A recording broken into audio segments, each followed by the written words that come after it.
నేను వచ్చేసాను. ఎలాంటి బేకింగ్ సోడా వాడకుండా మన ఊరి ఫేమస్ బూందీ మిఠాయి అయితే చేసేసానండి. మిఠాయి చేయడం అంటే ఆషామాషి విషయం కాదండి. విడిపోకుండా బంకలు సాగకుండా చూడండి ఎంత క్రిస్పీగా చేతికి అంటకుండా వచ్చిందంటే.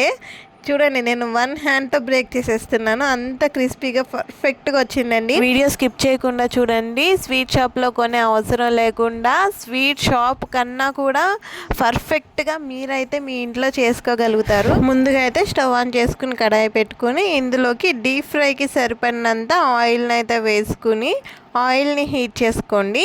ఈ ఆయిల్ హీట్ అయ్యేలోపు మనం పక్కన పిండి అయితే కలిపేసుకుందాము. ముందుగా అయితే మిక్సింగ్ బౌల్ ఒకటి తీసుకోండి. ఇలా వెడల్పుగా ఉండేది తీసుకోండి, గుంటలాగా ఉండేది కాకుండా. అది ఎందుకో నేను తర్వాత చెప్తాను. ఇప్పుడు ఇందులోకి 1 కప్పు శనగపిండిని అయితే వేసుకోండి. అలానే 1 టీ స్పూన్ బియ్యం పిండి అండి, ఇది బేకింగ్ సోడా కాదు, బియ్యం పిండి. 1 కప్పుకి 1 స్పూన్ తీసుకోండి. మీరు ఇంకా ఎక్కువ వేసుకుంటే 2 కప్పులు 3 కప్పులు ఎన్ని కప్పులు వేసుకుంటే అన్ని స్పూన్లు బియ్యం పిండి అయితే తీసుకోండి. స్వీట్లోకి ఎప్పుడైనా కూడా ఒక చిటికెడు ఉప్పు వేసుకుంటే మనకి టేస్ట్ ఇంకా బాగుంటుందండి. సో 1 చిటికెడు ఉప్పు అయితే ఇందులోకి వేసుకుంటున్నాను. ఇప్పుడు ఇలా ఒక గరిటె తీసుకుని మొత్తం ఒకసారి మిక్స్ చేసుకోండి. గుంట గరిటెనా మీరు చేతైనా మిక్స్ చేసుకోవచ్చండి, పర్లేదు. మనం వేసుకున్న డ్రై ఇంగ్రీడియంట్స్ అన్ని నీట్గా మిక్స్ అయిపోయేలాగా ఒకసారి మిక్స్ చేయండి. అలానే ఇలా మధ్యలో గుంటలాగా ఇలా ఖాళీ చేసుకోండి. ఇలా ఖాళీ చేసుకున్న దాంట్లో కొంచెంగా వాటర్ అయితే యాడ్ చేసుకోండి అండి, ఒకేసారి యాడ్ చేయకండి. ఇలా కొంచెంగా యాడ్ చేసుకుని ఇలా గరిటెతో మధ్యలో నేను ఎలా చూపిస్తున్నా చూడండి, మధ్యలో మాత్రమే కలపండి. మొత్తం ఒకేసారి పిండి తీసి కలపకండి. ఇలా మధ్యలోనే గరిటెని ఇలా తిప్పండి. మీరు చేత్తో కలిపితే వేళ్ళతో ఇలా మధ్యలో ఇలా సర్కిల్ లాగా తిప్పండి. మధ్యలో మాత్రమే. పిండి కొంచెం టైట్ అయినట్టు అనిపిస్తుంది కదా, ఇప్పుడు ఇంకొంచెం వాటర్ యాడ్ చేసుకోవాలి.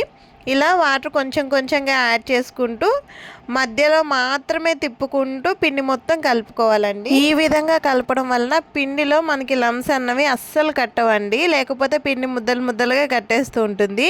ఈ విధంగా ట్రై చేయండి, అస్సలు ఒక్క పిండి ముద్ద కూడా కట్టకుండా చాలా నీట్గా వస్తుంది.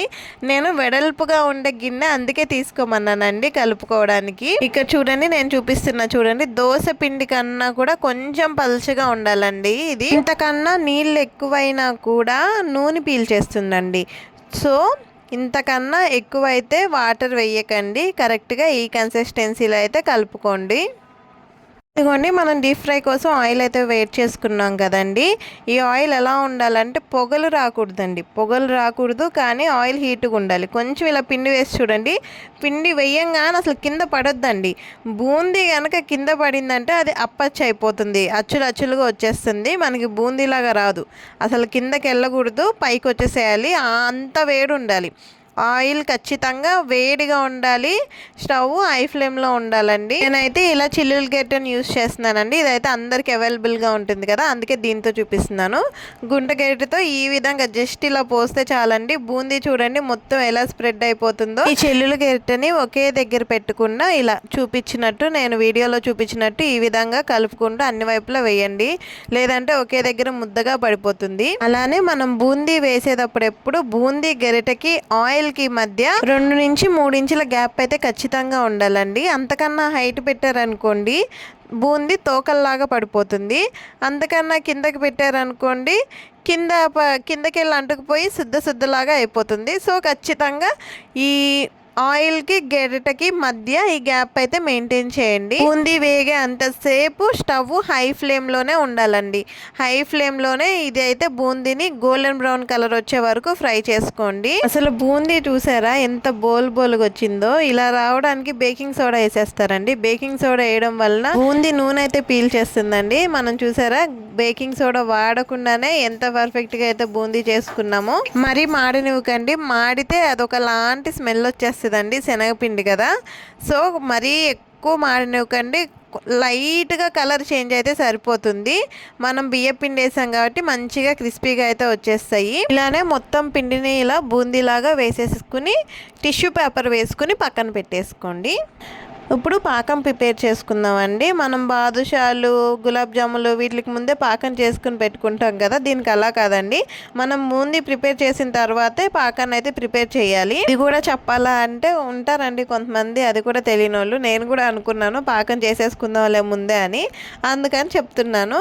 ఈ విధంగా మనం ఏ కప్పుతో అయితే శనగపిండి తీసుకున్నామో దానికి 3/4 కప్పు బెల్లం అయితే తీసుకోండి, బెల్లం తురుము. ఇది ఏ బెల్లం అంటే అండి, ఇలా ఇది చూడండి, తెల్ల బెల్లం అంటారు కదా, ఇలా క్యూబ్ బెల్లం ఉంటుంది కదా, ఈ బెల్లాన్ని అయితే తీసుకోవాలి. ఈ బెల్లంతో అయితే మాత్రమే మనకి ఇది పర్ఫెక్ట్గా వస్తుంది. మనకి బ్రౌన్ కలర్లో ఉంటుంది మెత్తటి బెల్లం, ఆ బెల్లం వాడకండి, ఆ బెల్లంతో అయితే సరిగ్గా రాదండి. మీరు బెల్లం కొంచెం ఎక్కువ తినే వాళ్ళైతే 1 కప్పు వేసుకోండి. 1 కప్పు వేసుకున్న మరీ అంత ఎక్కువైతే కాదు. ఎలానో మనం ఇప్పుడు పాకాన్ని కరిగించుకుని వడపోసుకుని ఈ ప్రాసెస్లో కూడా కొంచెం పోయిద్ది. ఇందులోకి పావు అండి, మనం ఏ కప్పుతో అయితే బెల్లం తీసుకున్నామో దాంతో 1/4 కప్పు వాటర్ అయితే వేసుకోండి.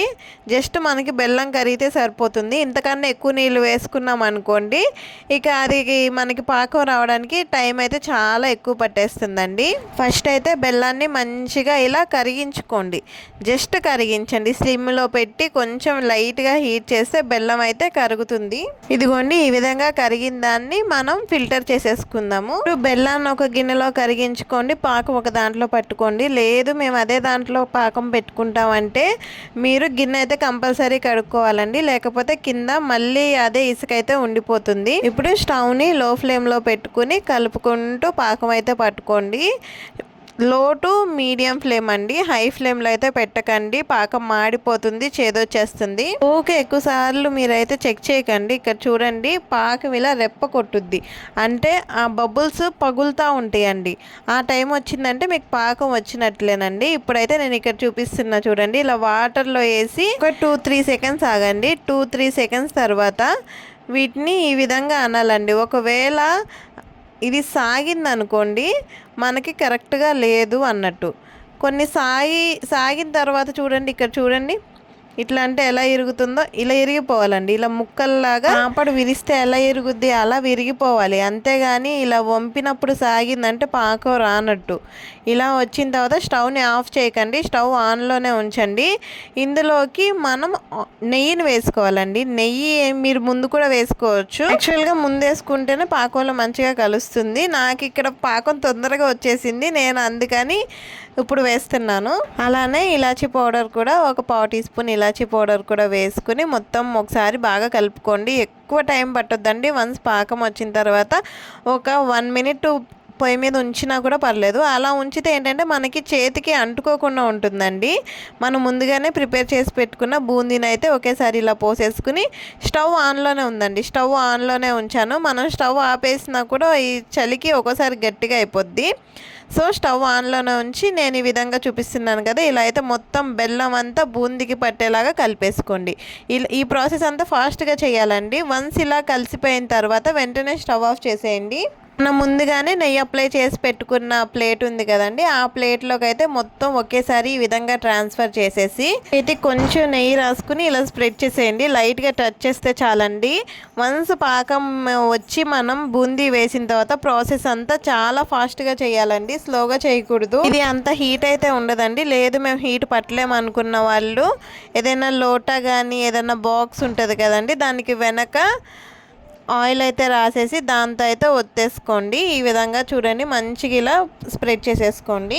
ఇప్పుడు మరీ చల్లగా అవ్వలేదండి, ఇప్పుడే వేసాను. ఇలా అయితే మంచిగా కత్తికి కూడా లైట్గా నెయ్యి అయితే రాసేసుకుని మీకు నచ్చిన షేప్లో అయితే ఇలా కట్ చేసేసుకోండి. నేనైతే ఇలా కట్ చేశాను. ఇది ఆరడానికి కూడా టైం ఎక్కువ తీసుకోదండి. అలానే జస్ట్ మహా అయితే ఒక 5 మినిట్స్లోనే ఇది మీకు రెడీ అయిపోతుంది. చేయడము ఈజీనే, ఇది ఆరడం ఈజీనే. ఇలా అయిపోయిన తర్వాత ఒక 5 మినిట్స్లో ఆరిపోతుంది. మొత్తం చల్లగా అయిపోయిన తర్వాత ఎయిర్ టైట్ కంటైనర్లో పెట్టుకోండి. గాలి తగలని డబ్బాలో పెట్టుకుంటేనే మీకు ఇవైతే స్టిక్కీగా అవ్వకుండా ఉంటాయండి, లేకపోతే జిగురుగా మెత్తగా అయిపోతాయి. ఎందుకంటే గాలిలో ఉండే తేమ వల్ల బెల్లం అయితే కరిగిపోతుంది. ఈ విధంగా చేస్తే పర్ఫెక్ట్ స్వీట్ షాప్ స్టైల్లో అయితే వచ్చి తీరుతుంది.